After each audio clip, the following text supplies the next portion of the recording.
HP 12 জেনারেশনের laptop, যেটা নিয়ে মার্কেটে অনেক বেশি হাইপ ছিল এবং যারা হচ্ছে অনেকদিন ধরে ওয়েট করছিলেন 12 জেনারেশনের ল্যাপটপগুলোর জন্য, অলরেডি এইচপি কিন্তু তাদের ল্যাপটপগুলো লঞ্চ করে দিয়েছে। অর্থাৎ Core i3, Core i5 এবং Core i7 প্রত্যেকটা সেগমেন্টেরই 12 জেনারেশনের ল্যাপটপ এখন আমাদের স্টকে আছে। সো আজকে আমি যে ল্যাপটপটা নিয়ে কথা বলবো এটা হচ্ছে এইচপি 12 জেন Core i7, যেটা মডেল নাম্বার হচ্ছে 15S-FQ5986TU সিরিজের।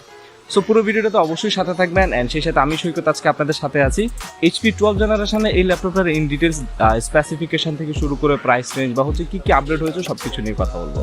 সো যদি এই পেজ এবং এই চ্যানেলে নতুন হয়ে থাকেন, আমাদের পেজে লাইক দিয়ে দিবেন এবং অবশ্যই চ্যানেলে সাবস্ক্রাইব করে নেবেন। ওকে, সো যদি আমরা প্রথমে হচ্ছে কালার এবং বিল্ড কোয়ালিটি নিয়ে কথা বলতে হয়, এইচপি Core i7 15S-FQ5986TU এই মডেলটা হচ্ছে অ্যাবেজ ব্লু কালারের ল্যাপটপ, একটা কালার দিয়ে বর্তমানে মার্কেটে অ্যাভেলেবেল হয়েছে। সো আমি একটু প্রথমে যদি লুকস নিয়ে কথা বলি, এটার ফ্রন্ট পোর্শনটা হচ্ছে ব্লু কালার থাকবে, অ্যান্ড হচ্ছে এটা ব্যাক সাইডের যে লাস্ট পোর্শনটা এটাও ব্লু কালারই থাকবে।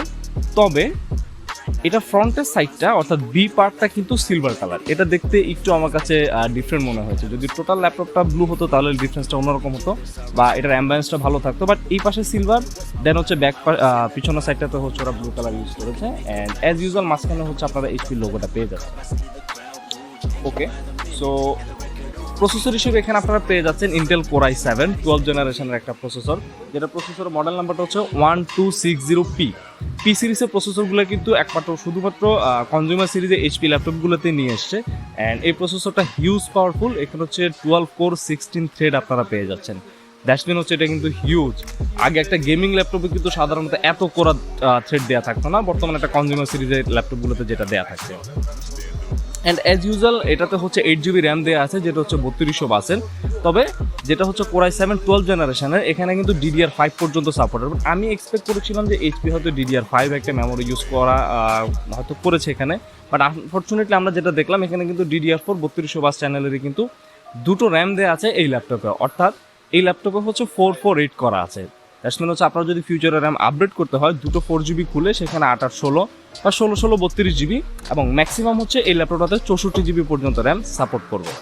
অ্যান্ড স্টোরেজ হিসেবে এখানে 512GB NVMe আপনারা SSD পেয়ে যাচ্ছেন, যেটা হচ্ছে Zen 3 দেওয়া থাকবে। সেই সাথে এটার ডিসপ্লেটা হচ্ছে 15.6 ইঞ্চ ফুল HD, এবং এটা একটা IPS ডিসপ্লে, যেটা রেজলিউশন থাকবে হচ্ছে 250 নিটসের। আর অ্যাজ ইউজুয়াল হচ্ছে এখানে 45 ওয়াটের ব্যাটারি এবং 43 ওয়াটের একটা অ্যাডাপ্টার পেয়ে যাচ্ছেন আপনারা রেগুলার কাজ করার জন্য। অ্যান্ড উইন্ডোজ জেনুইন পেয়ে যাচ্ছেন, উইন্ডোজ 11টা। সেই সাথে হচ্ছে মাইক্রোসফট অফিস দেওয়া থাকবে, স্টুডেন্ট ভার্সন 2021। তো এই ছিল ছোটোখাটো একটু ব্রিফ। অ্যান্ড এটা যদি আমি একটু পোর্টগুলো নিয়ে কথা বলি, যেহেতু এটা 15S সিরিজের একটা ল্যাপটপ, এইচপি যেটা করেছে যেটা হচ্ছে ওদের 15S সব কিছু সেম রেখে শুধু প্রসেসরটা চেঞ্জ করে নতুন একটা মডেল বাজারে লঞ্চ করেছে। সো এখানেও হচ্ছে আপনারা লেফট সাইডে হচ্ছে দুটো পোর্ট আপনারা পেয়ে যাচ্ছেন, একটা দুটো হচ্ছে USB 3 দেওয়া আছে এখানে, এটার পাশেই হচ্ছে আপনারা চার্জিংয়ের পিন। সেই সাথে রাইট সাইডে যদি একটু খেয়াল করেন, রাইট সাইডে একদম লাস্টে হচ্ছে একটা SD কার্ড রিডার আছে, তার এই পাশে হচ্ছে একটা USB Type-C এবং হচ্ছে HDMI। পোর্টের দিক থেকে খুবই লিমিটেশন রেখেছে এইচপি, এখানে কোনো ল্যান্ড পোর্ট আপনারা পাচ্ছেন না। তো যদি ল্যান্ড নিয়ে আপনাদের যদি কাজ থেকে থাকে, আপনাদের আলাদা একটা কনভার্টার ইউজ করতে হবে। ওকে, স্পেসিফিকেশান, বিল্ড কনফিগারেশন সব কিছু নিয়ে কথা হলো। এখন হচ্ছে প্রাইস। এর আগে MSI 12 জেনারেশন ল্যাপটপগুলো যখন বের হয়েছিল, প্রাইসটা কিন্তু একটু বেশি মনে হয়েছে আমাদের, অর্থাৎ ওভার প্রাইস ছিল। বাট এইচপি Core i7 ল্যাপটপগুলো আমার কাছে প্রাইজিংটা খুব কম্পিটিটিভ মনে হয়েছে, বিকজ Core i7 12 জেনারেশনের একটা ল্যাপটপ বর্তমানে মার্কেট প্রাইস হচ্ছে 94,000। সো এটা আমাদের এখানে যদি আরও কোনো অফার বা কখনো কোনো ক্যাশব্যাক থেকে থাকে, আপনারা সেটা অ্যাভেল করতে পারবেন। সো আমি বলবো Core i7 12 জেনারেশন 94,000-এর মধ্যে one of the best deal. So যাদের হচ্ছে এইচপি Core i7টা নেওয়ার ইচ্ছা ছিল, বা যারা হচ্ছে Core i7 11 জেন নেওয়ার প্ল্যান করছেন, আমি বলবো বাজেটটা বাড়িয়ে Core i7 12 জেনারেশন নিলে আপনাদের এক্সপিরিয়েন্সটা আরেকটু বেটার হবে। থ্যাংক ইউ সবাইকে ভিডিওটা দেখার জন্য। আশা করি ভিডিওটা আপনাদের ভালো লেগেছে, অ্যান্ড কেমন লেগেছে সেটা অবশ্যই কমেন্ট বক্সে জানাবেন। অ্যান্ড আপনারা যদি এই চ্যানেল এবং এই পেজে নতুন হয়ে থাকেন, অবশ্যই পেজে লাইক দিয়ে দিবেন এবং হচ্ছে আমাদের চ্যানেল সাবস্ক্রাইব করে নেবেন। ধন্যবাদ সবাইকে, ভালো থাকবেন।